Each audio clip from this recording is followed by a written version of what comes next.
quando quebra na praia. É bonito, é bonito.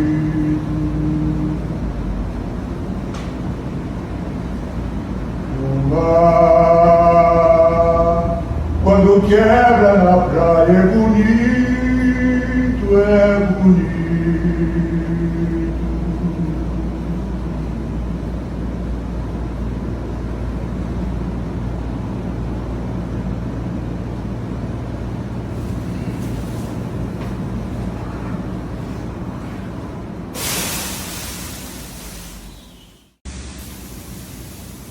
Franklin Cassaro é um artista visual que vive e trabalha no Rio de Janeiro.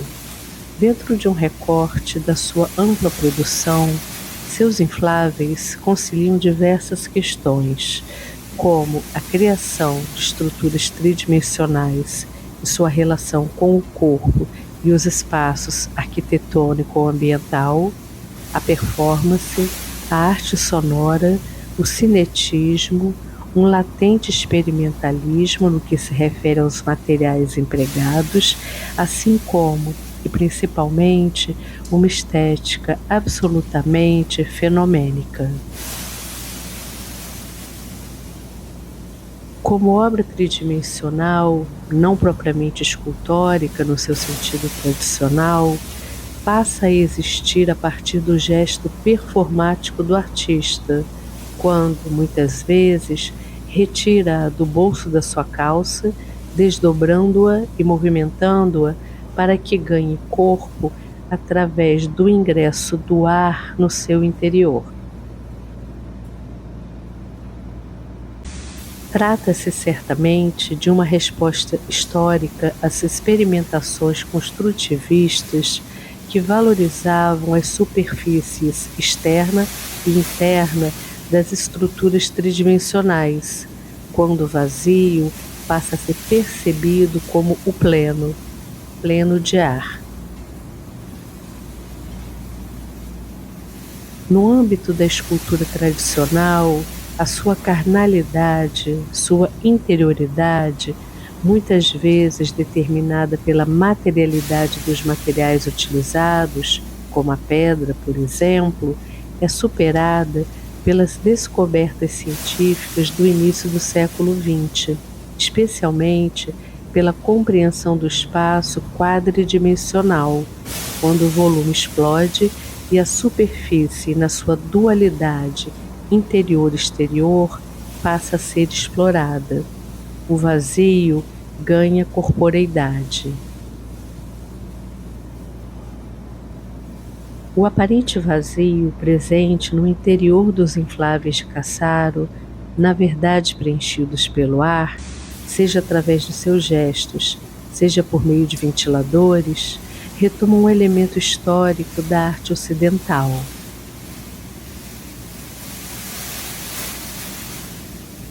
Na pintura histórica, o ar revelou-se fundamental na representação do vácuo renascentista, colaborando na construção de uma estrutura espacial.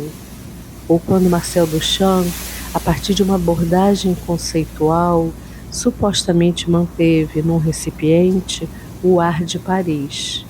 Ou ainda, quando o artista italiano Piero Manzoni criou a série Corpi d'Aria com balões brancos inflados, que tornava-se mais cara quando utilizado o próprio ar do artista.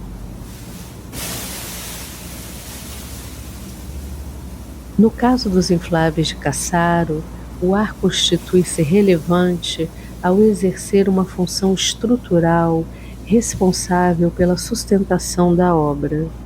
Contudo, não se revela suficiente per si, exigindo do artista a sua constante manutenção, seja pela sua ação ou através de ventiladores. Trata-se de corpos que precisam ser alimentados de ar.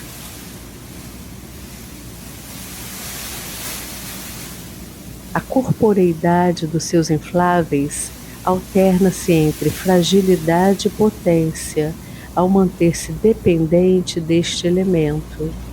Corrobora na sua estrutura corporal a superfície como pele, que determina seus limites, forma e contornos, assim como a sua exterioridade e interioridade.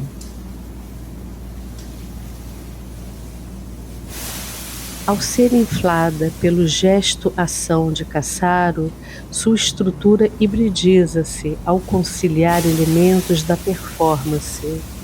É pela performance, pela ação do artista, que seus infláveis renascem. Ações que, numa mesma obra, manifestam-se diferenciadas temporal e espacialmente. Trata-se de uma obra aberta que, a cada gesto e a cada lugar, manifesta-se de forma inaugural.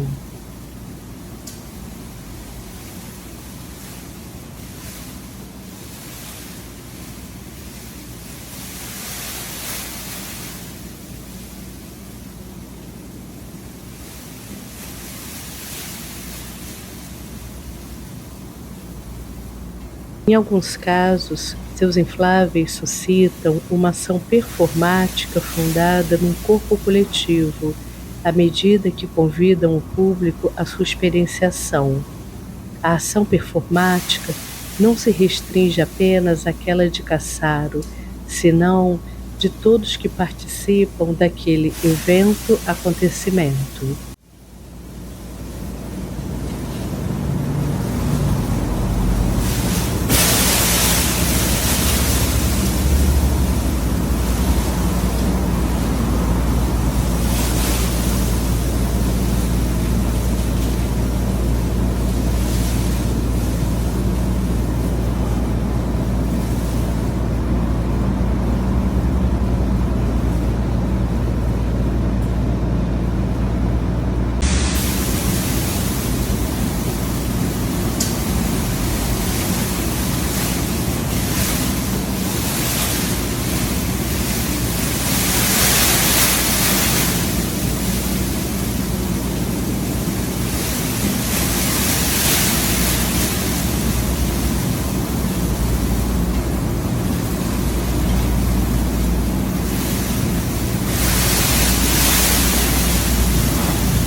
O movimento empreendido pelo artista na elevação da obra, sua ação performática, acorda-se de algum modo à ideia de cinetismo.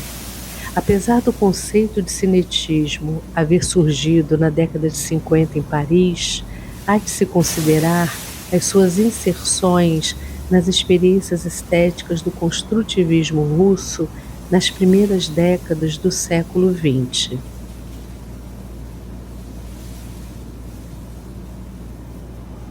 A arte cinética desenvolveu-se no âmbito da arte moderna, quando buscava romper com a estagnação da arte tradicional, absorvendo assim as novas descobertas científicas, especialmente no que se refere ao espaço e ao tempo. Estruturas maquinárias garantiam a dinâmica da obra, antes restrita apenas ao campo da representação.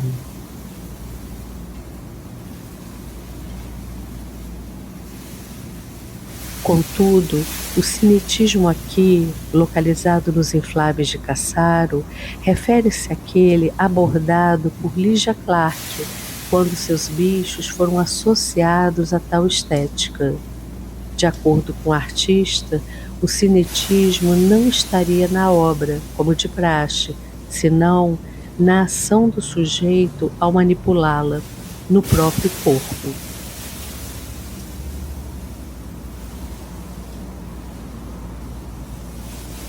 É sob este aspecto que localizamos o cinetismo nos infláveis de Cassaro, que por sua vez acorda-se às ações performáticas do artista ou do público. A obra movimenta-se, flutua, sobe, desce, obedece à gravidade, sempre alimentada pelo movimento que lhe é externo.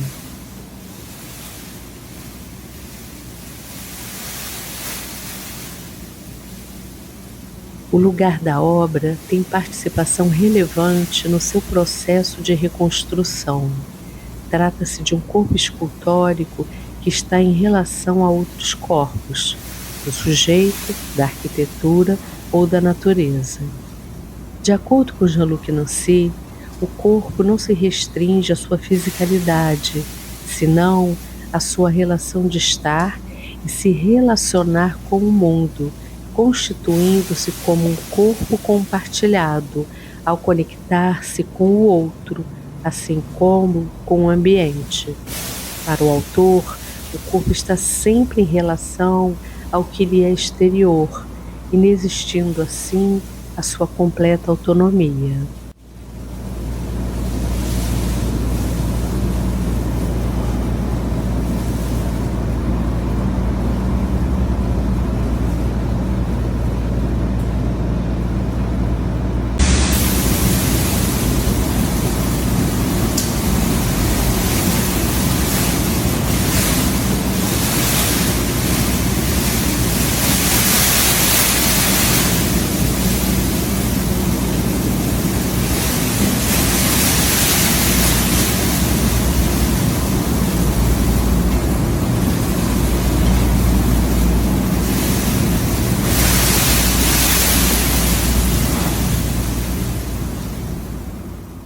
A escala é um fator relevante nos infláveis de Cassaro.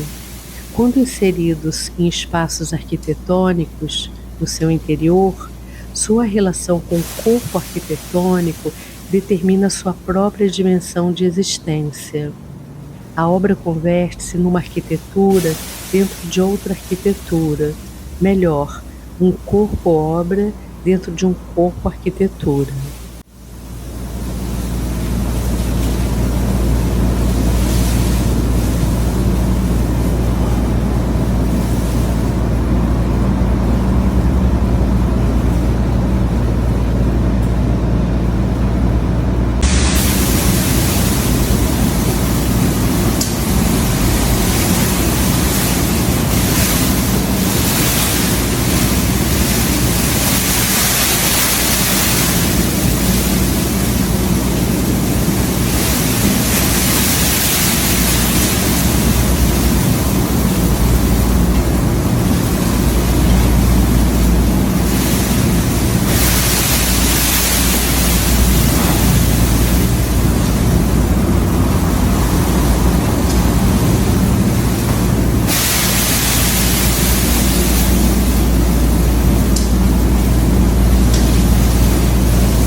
Como corpo arquitetônico, os infláveis do artista possuem interioridade, daí a sua abordagem nominando-os de abrigo. Numa notória alusão ao conceito de mundo-abrigo de Hélio Sica, Cassaro aborda a interioridade das suas estruturas infláveis como ambiente que acolhe o corpo sujeito. Nova estrutura de Mizanabim se faz. Agora, um corpo sujeito, dentro de um corpo obra, dentro de um corpo arquitetura.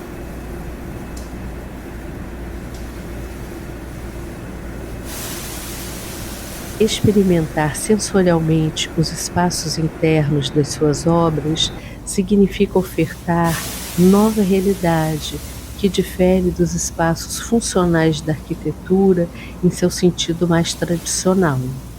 A experiência de um lugar reverso, determinado pelo avesso da superfície escultórica, sua pele, possibilita uma experiência fenomenal nas entranhas da obra.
A ação performática do artista, ao inflar suas obras, desenvolve-se a posteriori numa experiência sonora.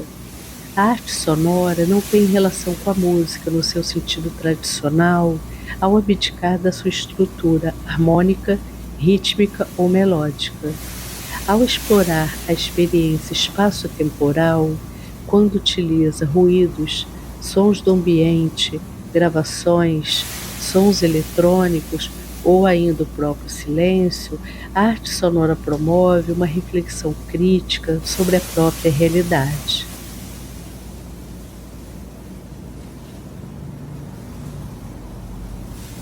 A partir de uma ação cinético-performática, Cassaro afirma a estrutura bilateral de verso e reverso dos seus infláveis ao extrair sons de percussão.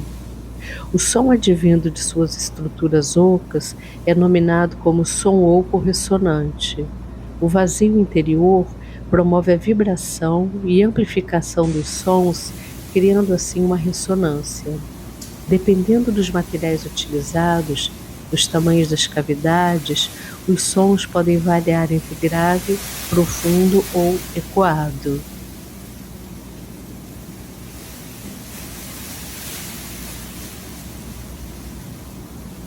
Relevante aqui o fato de o artista afirmar a estrutura bilateral dos seus infláveis ao ativar sonoramente a sua interioridade a partir da sua superfície de exterioridade. Sua ação performático-sonora não é gratuita. Ela corrobora na apreensão da obra na sua absoluta totalidade.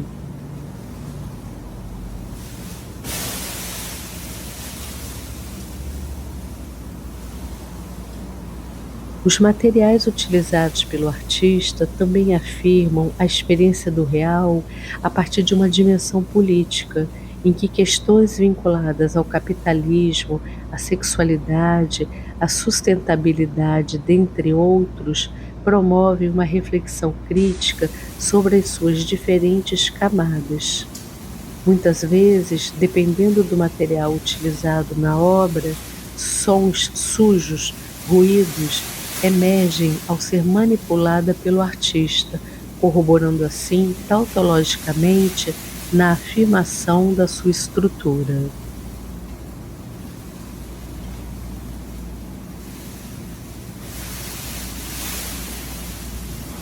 Os infláveis de Cassaro possuem uma latente dimensão temporal. Na sua própria constituição física, quando necessita constantemente de ar para manter-se elevada, na sua ambiguidade espaço-temporal, quando promove uma dinâmica incessante entre o dentro e o fora, na ação cinético-performática sonora do artista, ao desvelar suas estruturas na sua totalidade, na ação performática de um corpo coletivo com suas múltiplas vivências, na experiência de um demorar-se heideggeriano no interior das obras, ou ainda na sua temporalidade descontínua, alternada entre ação e repouso, próxima à dialética da duração abordada por Gaston Bachelard.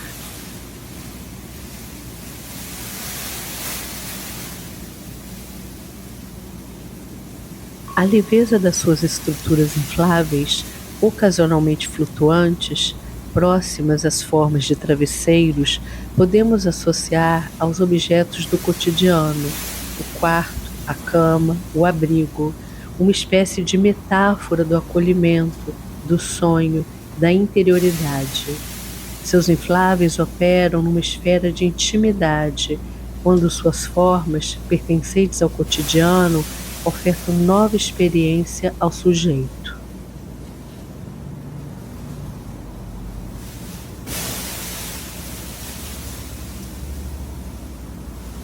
Quando seus infláveis são apresentados em espaços públicos, ganham novos contornos.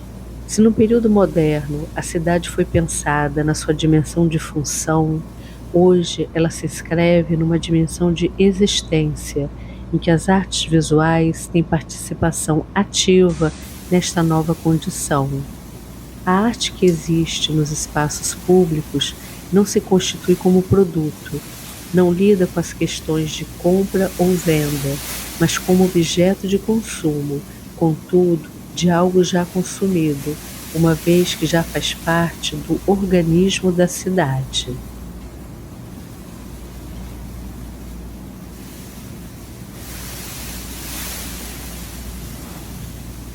A indiscernibilidade entre a obra de arte pública, performance, intervenções, etc., e o espaço urbano, sua dissolução no espaço, revela a própria estrutura espacial contemporânea, em que não existe a distinção entre os espaços interno e externo, individual e coletivo, público e privado. A arte nos espaços públicos é, simultaneamente, meio de reflexão e de ação, assim como um lugar.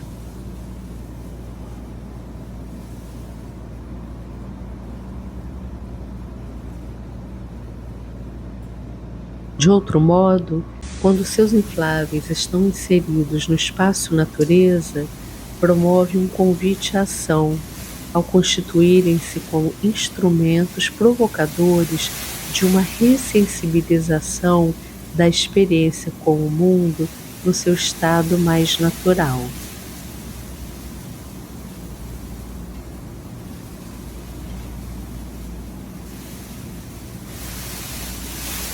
Finalmente, os infláveis de Franklin Cassaro, com notória filiação nas experiências sensoriais de Ligia Clark e Elliot Sica, contudo, absolutamente fundados numa estética autoral, manifestam-se como raros exemplos de como um artista pode esgotar as possibilidades crítico-conceituais de uma questão estética, em que as relações obra, espaço e público diluem-se, fomentando assim a experiência que delas resulta.